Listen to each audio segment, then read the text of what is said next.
అది భయంకరమైనటువంటి రోగాల్ని కూడా తీసేస్తుంది. అందుకే తస్మాత్ ప్రధాన పరిపూరిత భక్త కామ శృత్యాగమ ప్రణవవాచ్య నిజస్వరూప వల్లీశనాథ మమ దేహి కరావలంబం అంటూ నిత్యాన్నదాన నిరతాఖిల రోగహారీన్ తస్మాత్ ప్రధాన పరిపూరిత భక్త కామ అని అడుగుతాం కదండి.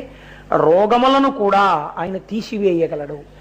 ఆయనని నమ్మి నమస్కారం చేస్తే పిల్లలు పుట్టడం కాదండి, మహాపురుషులే పుడతారు. అయితే ఒక్కటి గుర్తుపెట్టుకోండి, ఎవరో చెప్పారని చేసిన వాళ్ళకి అలాంటి అనుగ్రహం కలుగుతుందని నేను అనలేను. ఎందుకు చెప్తున్నానో తెలుసా అండి ఈ మాట? అది మామూలుది కాదు. వంశాభివృద్ధి అంటే అది కలగడానికి ముందు యజమానికి విశ్వాసం ఉండాలి. విశ్వాసము చేస్తున్నటువంటి కార్యమునందు ప్రతిఫలం. రామస్వామి